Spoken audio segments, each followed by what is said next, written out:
सभी Arsenal fans को और सभी फैंस को, फुटबॉल फैंस को ये लग रहा था कि आर्सेनल का फाइनली ये टाइटल सीजन हो जाएगा और प्रीमियर लीग का टाइटल इस सीजन फाइनली आर्सेनल जीत जाएगी। और मिकेल आर्टेटा ने जो मेहनत और हार्ड वर्क दिखाया है अपने मैनेजर करियर में आर्सेनल के साथ, वो फाइनली कहीं ना कहीं सक्सेस का रूप ले लेगा।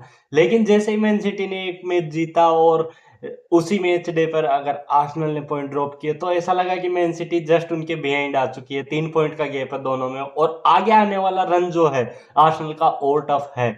और ये अगर आर्सेनल ने मैनेज कर लिया कि इसमें इन सारे मैचेज में पॉइंट ले लिए, तो शायद ये सीजन आर्सेनल का फाइनली वो टाइटल जो उन्हें चाहिए था प्रीमियर लीग का, अपनी सक्सेस को दिखाने में जो पास्ट में मेहनत की है आर्सेनल के प्लेयर्स ने, प्लेयर्स मैनेजमेंट ने, कोचेज ने और मिकेल आर्टेटा स्पेशली स्काउट ने अच्छे अच्छे प्लेयर साइन किए हैं। जो जो चाहिए था सब कुछ इस सीजन उन्हें मिल चुका है, लेकिन टाइटल जो उन्हें चाहिए वो क्या उनको मिल पाएगा, ये बड़ा क्वेश्चन है। और आने वाले फिक्सर में उनके इंटरनेशनल के जस्ट बाद टॉटनम से मैच खेलेंगे वो, फिर चैंपियंस लीग में बायर्न से खेलेंगे, फिर चेल्सी से खेलेंगे, फिर शायद एस्टन विला से, फिर ब्रेंटफोर्ड से। तो आने वाले कुछ इंपॉर्टेंट मैचेज टफ होने वाले हैं आर्सेनल के लिए।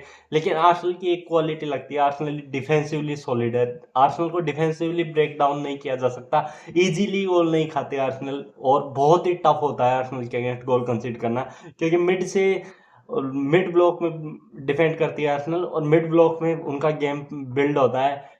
और उनके पास जो क्वालिटी है डिफेंस में, शायद ही प्रीमियर लीग में ऐसा प्रॉपर डिफेंस शायद ही किसी टीम के पास है कि सब उनके पास डिफेंस में बैकअप के रूप में राइट बैक और लेफ्ट बैक के दोनों के बैकअप, सेंटर बैक के बैकअप, मिडफील्ड में उनके पास जुबिमेंडी है, डेक्लन राइस है और ओडिगार्ड है। इस साल नोरगार्ड साइन किया था उन्होंने, मिकेल मेरिनो भी है, एजे आ चुके हैं, तो एजे भी मिडफील्ड में एजे नंबर 10 के ऑपरेट कर रहे हैं इस सीजन। मधुके हैं लेफ्ट विंग पे, मार्टिनेली है लेफ्ट विंग पे, ट्रोसार्ड भी लेफ्ट विंग पे ऑपरेट करते हैं कुछ मैचेस में। काई हावर्ट्स इंटरनेशनल ब्रेक के बाद में शायद इंजरी से रिटर्न आ जाएंगे, तो काई हावर्ट्स है, योकेरेस है, साका है। तो ये क्वालिटी है, मदुए के भी है साथ में। तो ये आर्सेनल के पास सारी जो जिन जिन जिन जगहों पे डेप्थ की कमी थी वो सारी इस सीजन एड्रेस कर ली। अब चाहिए तो उन्हें सिर्फ टाइटल, और वो टाइटल जीतने के लिए आर्सेनल को इस सीजन जो ये आने वाले फिक्सर्स हैं नवंबर और दिसंबर में, इनको अच्छे से मैनेज करना होगा, क्योंकि ये फिक्सर्स ऐसे आएंगे थिक एंड फास्ट कि अगर एक मैच में पॉइंट ड्रॉप हो गया ना, तो हो सकता है कि जब तक दोबारा गेम प्लान बने, सेटल हो टीम, तब तक दूसरा मैच आ जाए और फिर से पॉइंट ड्रॉप हो जाए। तो इन मैचों को मैनेज करना इसलिए इंपॉर्टेंट है। टॉटनम कौन सी टॉटनम उतरेगी खेलने आर्सेनल के खिलाफ, कोई कुछ नहीं कह सकता, क्योंकि टॉटनम एक हॉट एंड कोल्ड सीजन चल रहा है उनका, कभी जीत जाते हैं, फिर एक अनएक्सपेक्टेड मैच हार जाते हैं, फिर लास्ट मिनट विनर मार के या इक्वलाइज करके मैच ड्रॉ कर लेते हैं। तो टॉटनम का भी सीजन ऐसा लग रहा है कि क्रिएटिविटी मिसिंग है। तो जब तक उनकी इंजरी से वापस नहीं आते प्लेयर, तब तक शायद आर्सेनल के लिए इजी मैच रहेगा ये, और टॉटनम को इजीली हरा देंगे। बायर्न एक आर्सेनल के लिए ऐसी टीम है चैंपियंस लीग में जिसको हराना बायर्न आर्सेनल के लिए बहुत टफ टास्क है। और उस मैच में मुझे लगता है कि विंसेंट कंपनी की बायर्न एक तरफा डोमिनेट करके नहीं जीतेगी, क्योंकि जिस तरीके से पिछले सीजन में बायर्न ने तोड़ा है आर्सेनल को, वैसा इस सीजन नहीं होगा, क्योंकि आर्सेनल का जो डिफेंस है वो कोऑर्डिनेट डिफेंस है, और उनके मिडफील्ड में वो दमखम है इस सीजन जो आर्सेनल को, बायर्न को चैलेंज कर सकते हैं। लेकिन बायर्न के प्लेयर अपनी पोजीशन इंटरचेंज करके भी सामने वाली टीम को ब्रेक कर सकते हैं, क्योंकि सारे प्लेयर ही डिफेंड करते हैं, सारे प्लेयर्स ही कभी भी अटैक में से कोई भी कंट्रीब्यूट करने आ जाता है, और जो अटैक में उस पोजीशन पे कंट्रीब्यूट करता है वो अपने आप डिफेंडिंग करने चला जाता है। तो ये बायर्न की टीम की केमिस्ट्री इस तरीके से बिल्ड कर दी है विंसेंट कंपनी ने। क्या आर्सेनल के डिफेंस के लिए कुछ प्रॉब्लम क्रिएट कर पाएंगे? क्या आर्सेनल का जो रन है बायर्न के अगेंस्ट हारने का वो टूट पाएगा इस सीजन? ये देखने वाली बात रहेगी। फिर चेल्सी से रहेगा, चेल्सी में शायद तब तक चेल्सी काफी सेटल हो चुकी होगी, बारसा खेल चुकी होगी, कोल पामर आ चुके हैं, मगर बिना कोल पामर भी उन्होंने इस सीजन अब तक बहुत अच्छा काम किया है, बहुत बहुत अच्छे अच्छे मैच जीते हैं उन्होंने।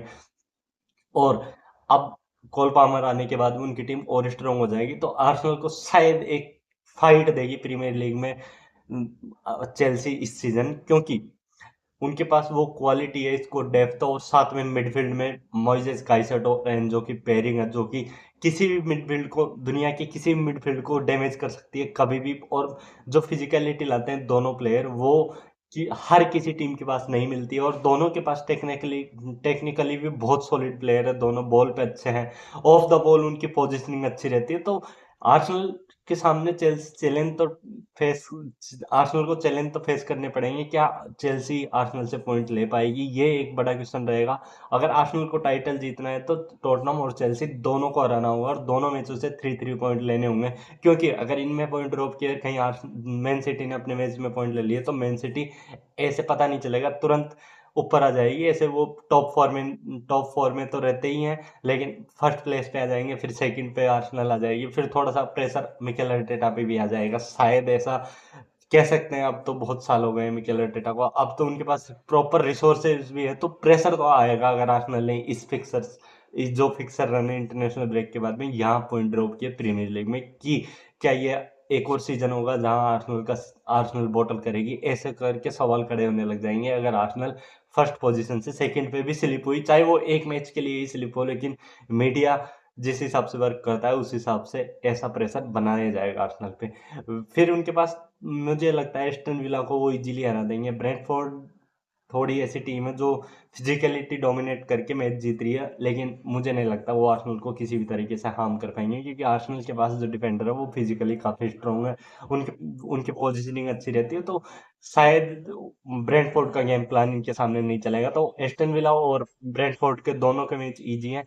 चेल्सी, बायर्न और टॉटनहम 3 मैच ऐसे हैं जो आर्सेनल को मैनेज करने होंगे, क्योंकि बायर्न को अगर वो नहीं भी कर पाते हैं तो कोई दिक्कत नहीं है, लेकिन प्रीमियर लीग के टॉटनहम और चेल्सी दोनों मैचों में उनको 3-3 पॉइंट चाहिए ही चाहिए अगर टाइटल चैलेंज में बना रहना है तो।